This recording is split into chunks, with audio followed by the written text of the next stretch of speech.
2 Raja-Raja pasal pertama. Nabi Elia memberitahukan kematian Ahasias. Sesudah Ahab mati, maka memberontaklah Moab terhadap Israel. Ayat 2. Pada suatu hari jatuhlah Ahazia dari kisi-kisi kamar atasnya yang ada di Samaria, lalu menjadi sakit.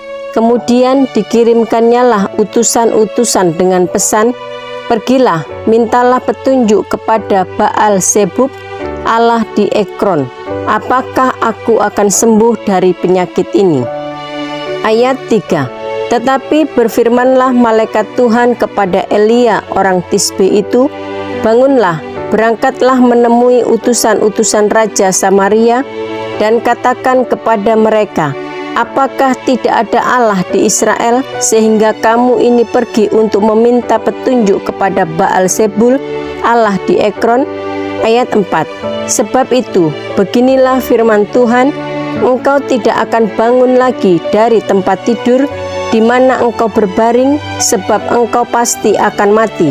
Lalu pergilah Elia. Ayat 5. Sesudah utusan-utusan itu kembali kepada raja, berkatalah ia kepada mereka, "Mengapa kamu kembali?" Ayat 6.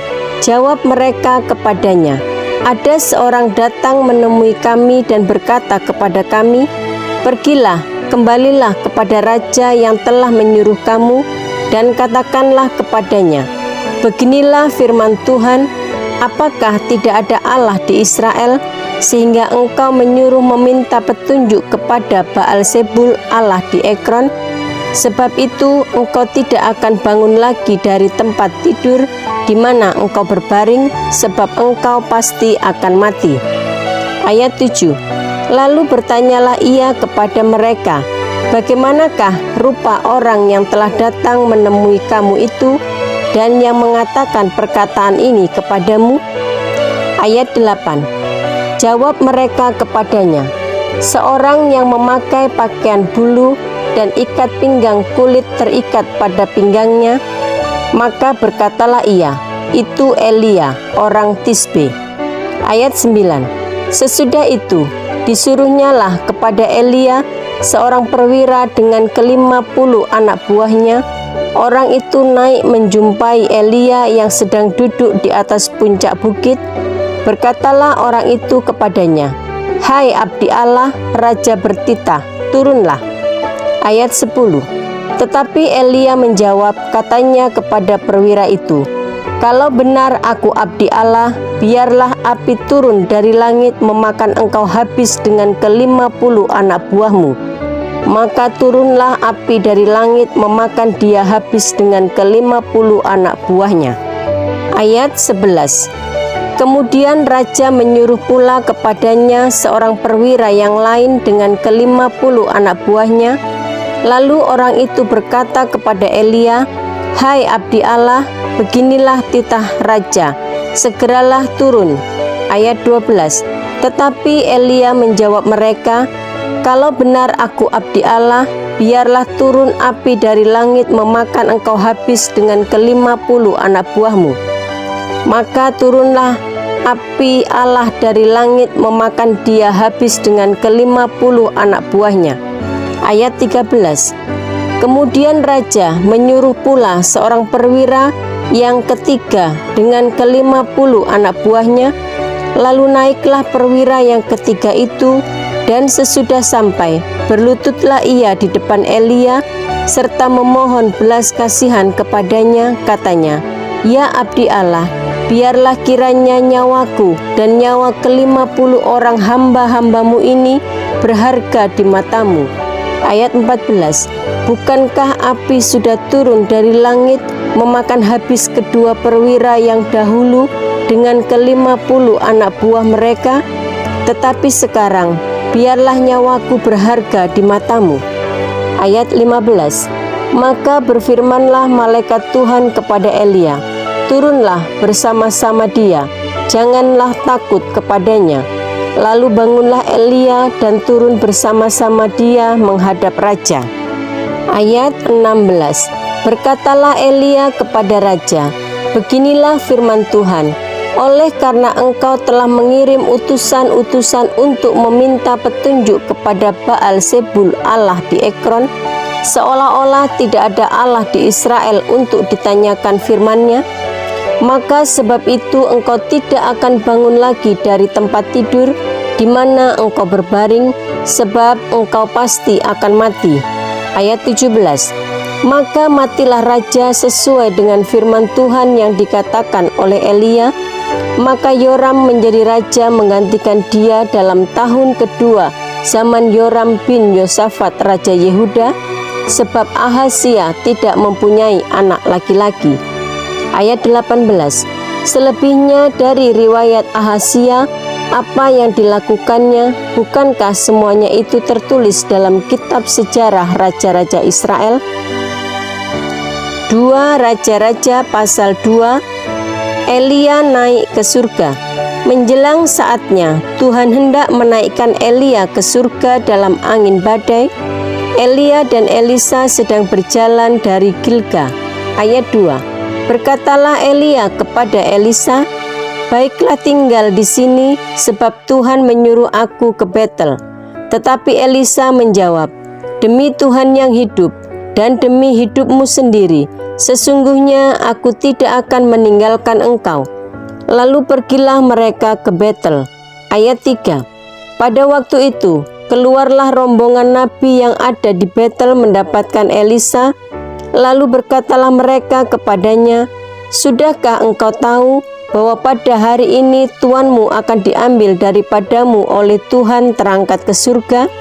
Jawabnya, aku juga tahu, diamlah. Ayat 4. Berkatalah Elia kepadanya, hai Elisa, baiklah tinggal di sini, sebab Tuhan menyuruh aku ke Yeriko.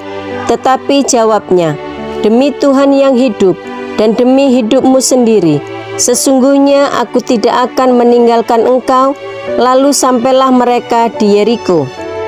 Ayat 5. Pada waktu itu, mendekatlah rombongan nabi yang ada di Yeriko kepada Elisa, serta berkata kepadanya, sudahkah engkau tahu bahwa pada hari ini tuanmu akan diambil daripadamu oleh Tuhan terangkat ke surga? Jawabnya, aku juga tahu, diamlah. Ayat 6. Berkatalah Elia kepadanya, baiklah tinggal di sini, sebab Tuhan menyuruh aku ke sungai Yordan. Jawabnya, demi Tuhan yang hidup dan demi hidupmu sendiri, sesungguhnya aku tidak akan meninggalkan engkau. Lalu berjalanlah keduanya. Ayat 7. 50 orang dari rombongan nabi itu ikut berjalan, tetapi mereka berdiri memandang dari jauh ketika keduanya berdiri di tepi sungai Yordan. Ayat 8.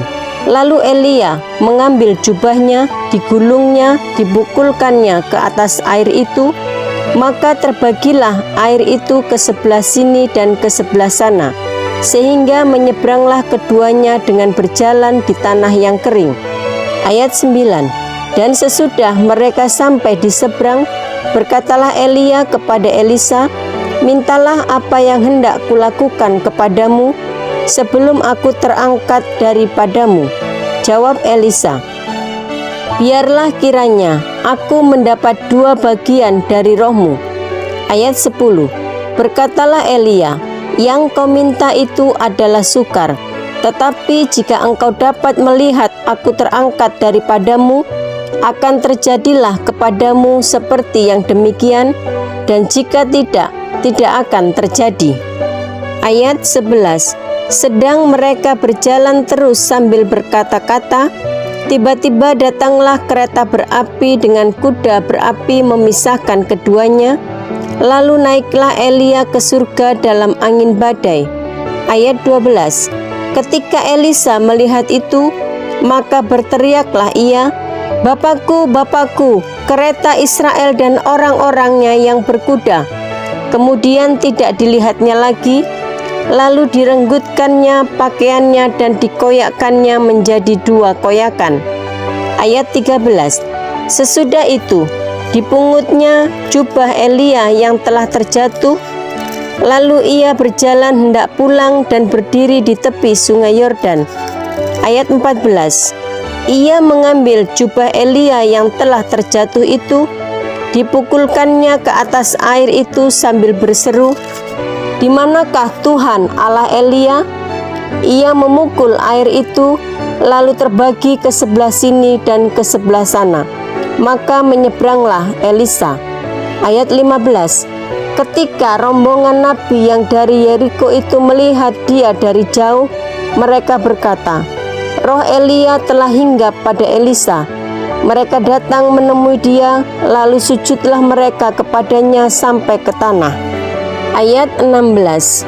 Mereka berkata, "Coba lihat, di antara hamba-hambamu ini ada 50 orang laki-laki, orang-orang tangkas. Biarlah mereka itu pergi mencari tuanmu. Jangan-jangan ia diangkat oleh roh Tuhan dan dilemparkannya ke atas salah satu gunung atau ke dalam salah satu lembah." Elisa menjawab, "Janganlah, suruh pergi." Tetapi ketika mereka mendesak-desak dia sampai memalukan, maka berkatalah ia, "Suruhlah pergi." Mereka menyuruh 50 orang. Orang-orang ini mencari 3 hari lamanya, tetapi tidak bertemu dengan Elia. Ayat 18. Ketika mereka kembali kepada Elisa yang masih tinggal di kota Yeriko, berkatalah ia kepada mereka, "Bukankah telah kukatakan kepadamu, jangan pergi?" Elisa menyehatkan air di Yeriko. Ayat 19.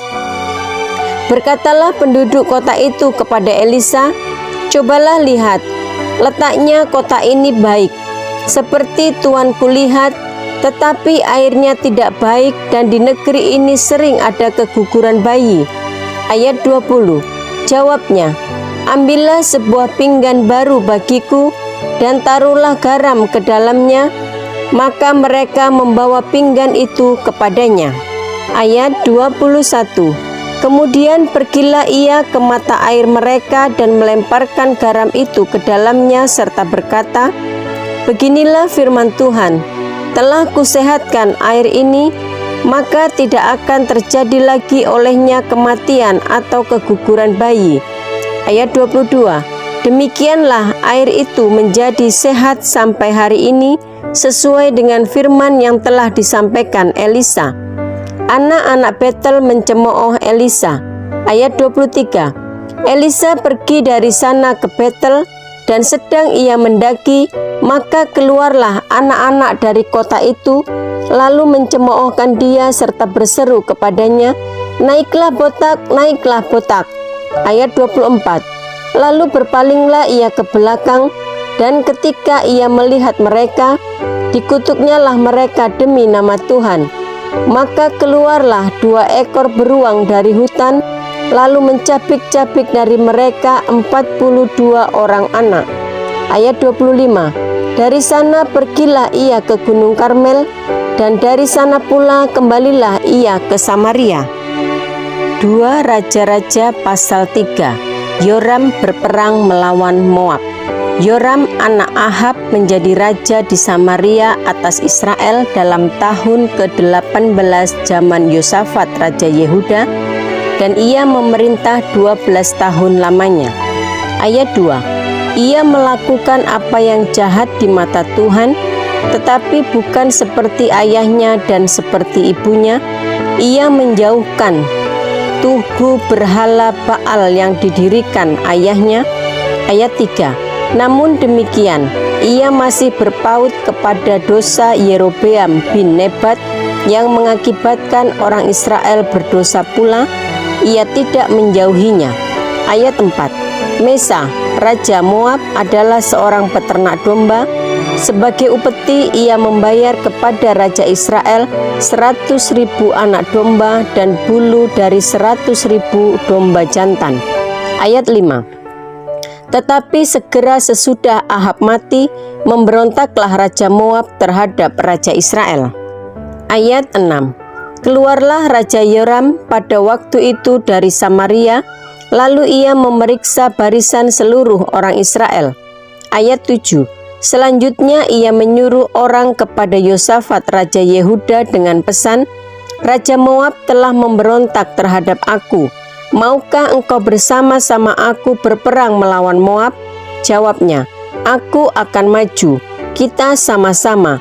Aku dan engkau, rakyatku dan rakyatmu, kudaku dan kudamu." Ayat 8. Lagi ia bertanya, "Melalui jalan manakah kita akan maju?" Jawabnya, "Melalui padang gurun Edom." Ayat 9. Maka berjalanlah Raja Israel dan Raja Yehuda dan Raja Edom. Tetapi sesudah mereka berkeliling 7 hari perjalanan jauhnya, maka tidak terdapat air untuk tentara dan untuk hewan yang mengikuti mereka. Ayat 10. Lalu berkatalah Raja Israel, "Wahai, Tuhan telah memanggil ketiga raja ini untuk menyerahkan mereka ke dalam tangan Moab." Ayat 11. Tetapi bertanyalah Yosafat, "Tidak adakah di sini seorang nabi Tuhan, supaya dengan perantaraannya kita meminta petunjuk Tuhan?" Lalu salah seorang pegawai Raja Israel menjawab, katanya, "Di sini ada Elisa bin Safat yang dahulu melayani Elia." Ayat 12. Berkatalah Yosafat, "Memang padanya ada firman Tuhan." Sesudah itu pergilah Raja Israel dan Yosafat dan Raja Edom kepada Elisa. Ayat 13. Tetapi berkatalah Elisa kepada Raja Israel, "Apakah urusanku dengan engkau? Pergilah kepada para nabi ayahmu dan kepada para nabi ibumu." Jawab Raja Israel kepadanya, "Jangan begitu, sebab Tuhan memanggil ketiga raja ini untuk menyerahkan mereka ke dalam tangan orang Moab." Ayat 14. Berkatalah Elisa, "Demi Tuhan semesta alam yang hidup, yang di hadapannya aku menjadi pelayan, jika tidak karena Yosafat Raja Yehuda, maka sesungguhnya aku ini tidak akan memandang dan melihat kepadamu." Ayat 15. Maka sekarang jemputlah bagiku seorang pemetik kecapi. Pada waktu pemetik kecapi itu bermain kecapi, maka kekuasaan Tuhan meliputi dia. Ayat 16. Kemudian berkatalah ia, "Beginilah firman Tuhan, biarlah di lembah ini dibuat parit-parit." Ayat 17. Sebab beginilah firman Tuhan, kamu tidak akan mendapat angin dan hujan, namun lembah ini akan penuh dengan air, sehingga kamu serta ternak sembelihan dan hewan pengangkut dapat minum. Ayat 18. Dan itu pun adalah perkara ringan di mata Tuhan, juga orang Moab akan diserahkannya ke dalam tanganmu. Ayat 19.